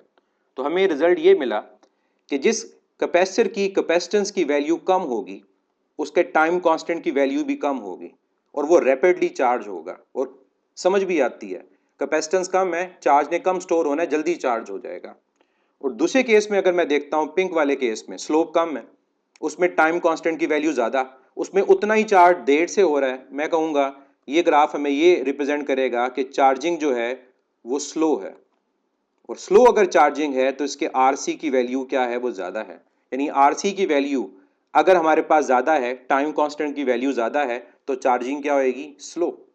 तो हमें एक रिलेशन मिल गया कि जितनी टाइम कांस्टेंट की वैल्यू कम होगी उतनी रैपिड चार्जिंग होगी। तो मैं यहाँ इसको लिख सकता हूँ कि हमारे पास जो चार्जिंग रेट है, या रेट ऑफ चार्जिंग बोल दें या चार्जिंग रेट बोल दें, इसका ताल्लुक टाइम कांस्टेंट की वैल्यू से इनवर्स है। जितना टाइम कांस्टेंट कम उतनी रैपिड चार्जिंग हो रही होगी। अब आ जाएं डिस्चार्जिंग के केस में। यहाँ भी मुझे रेफरेंस पॉइंट चाहिए, तो यहाँ पर अगर 50% है तो यहाँ पर कहीं पर मैं अज्यूम कर लेता हूँ कि 37% चार्जेस हैं जो डिस्चार्ज हुए। दोनों ग्राफ को कट करें, तो जहाँ ये दोनों ग्राफ को कट करेगा वहाँ पर जो टाइम आएगा वो टाइम रिप्रेजेंट करेगा टाइम कांस्टेंट को, क्योंकि ये वो टाइम है जिसमें एक्टिविटी क्या हुई, टोटल चार्जेस के 37% चार्जेस डिस्चार्ज हो गए। क्या सेम रिजल्ट नहीं आ रहा? जिस ग्राफ की यहाँ स्लोप कम है उसके टाइम कांस्टेंट की वैल्यू भी कम है, वो जल्दी डिस्चार्ज हो रहा है। और जिस ग्राफ की स्लोप पहले ज़्यादा है वो जल्दी डिस्चार्ज हो रहा है, और जिस ग्राफ की स्लोप कम है वो देर से डिस्चार्ज हो रहा है। मीन्स दोनों के रिजल्ट सेम है, चाहे चार्जिंग हो या डिस्चार्जिंग हो। जितना टाइम कांस्टेंट कम होगा उतनी चार्जिंग और डिस्चार्जिंग रैपिड होगी। तो मैं यहाँ भी ये लिखूंगा कि जो डिस्चार्जिंग रेट होता है उसका भी टाइम कांस्टेंट के साथ रिलेशन इनवर्स है। और ग्राफ में अगर मैं रिप्रेजेंट करूं तो ये जो पिंक ग्राफ है ये क्या रिप्रेजेंट कर रहा है कि रैपिड डिस्चार्जिंग हो रही है। और रैपिड डिस्चार्जिंग कैसे पता चला? क्योंकि इसके जो टाइम कांस्टेंट की वैल्यू है वो कम है। और ग्रीन ग्राफ क्या शो कर रहा है कि स्लो डिस्चार्जिंग हो रही है। और स्लो डिस्चार्जिंग कैसे पता चला? क्योंकि इसके टाइम कांस्टेंट यानी आरसी की वैल्यू हाई है। तो ये ग्राफ हैं और ग्राफ के रिजल्ट्स हैं। और आप इसको याद रखेंगे कि स्लोप, कि हमारे पास स्लोप जो है वो जितनी ज़्यादा है और जितनी कम है उससे भी आप इसको रीड कर सकते हैं। तो मैं उसका भी अगर रिजल्ट लिखूं कि जो ग्राफ की स्लोप है उसका ताल्लुक भी किससे है? हमारे पास चार्जिंग रेट और डिस्चार्जिंग रेट से एक तरह का डायरेक्ट है। जितनी स्लोप ज़्यादा है उतनी चार्जिंग रेट ज़्यादा है, कैपेसिटर जल्दी चार्ज हो रहा है। और यहाँ मैं अगर लिखता हूँ तो यहाँ मैं क्या कहूँगा कि यहाँ पर भी ग्राफ की जो स्लोप है उसका ताल्लुक डिस्चार्जिंग रेट से डायरेक्ट है। यानी जितनी ग्राफ की स्लोप ज़्यादा है वो कैपेसिटर जल्दी डिस्चार्ज हो रहा है। और स्लोप का ताल्लुक अगर आप टाइम कांस्टेंट से लिखना चाहेंगे तो वो क्या होगा? ऑब्वियसली वो इनवर्स होगा। ये स्लोप का और टाइम कांस्टेंट का रिलेशन आएगा। तो उम्मीद है मुझे ये आपको क्लियर हो गया होगा चार्जिंग और डिस्चार्जिंग। तो अगर इनसे रिलेटेड कोई क्वेश्चन आपके पास आता है एमडी कैड के अलावा, ऑब्वियसली जो एमडी कैड में ये मेंशन नहीं है, तो आप इसको इजीली सॉल्व कर सकते हैं।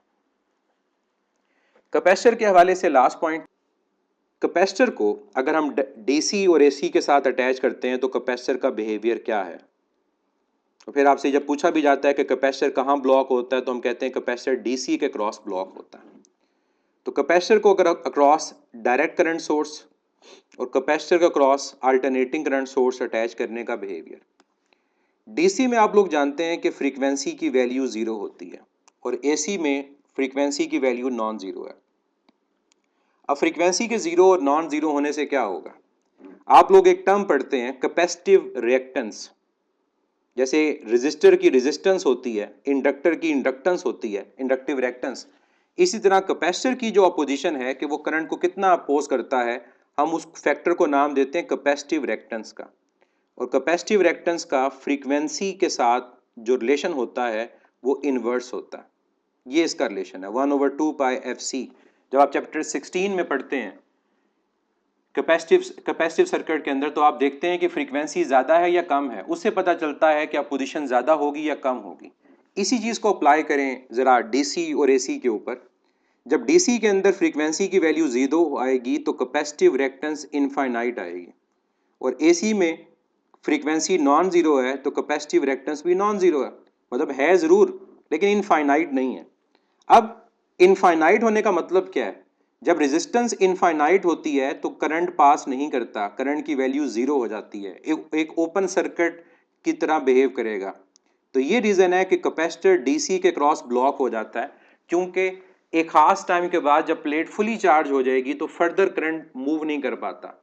पोटेंशियल बैटरी का और पोटेंशियल कैपेसिटर का सेम हो जाएगा, अपोज करेगा करंट जीरो। तो ये बात हमें समझ भी आ रही है कि फ्रीक्वेंसी जीरो होने से कैपेसिटिव रिएक्टेंस इनफाइनाइट, लेकिन कैपेसिटिव रिएक्टेंस अगर नॉन जीरो है तो करंट नॉन जीरो है, ये बिहेव क्या करेगा? ये क्लोज सर्किट की तरह बिहेव करेगा। तो ये चीज आप याद रखिएगा कि कैपेसिटर हम अप्लाई एसी के क्रॉस क्यों करते हैं, क्योंकि एसी की फ्रीक्वेंसी नॉन जीरो होती है, जिसकी वजह से कैपेसिटिव रिएक्टेंस भी नॉन जीरो, और सर्किट क्या करेगा? एक क्लोज सर्किट की तरह बिहेव करेगा। लेकिन डीसी में कैपेसिटिव रिएक्टेंस के इनफाइनाइट होने की वजह से करंट जीरो और वो एक ओपन सर्किट की तरह बिहेव कर रहा होगा।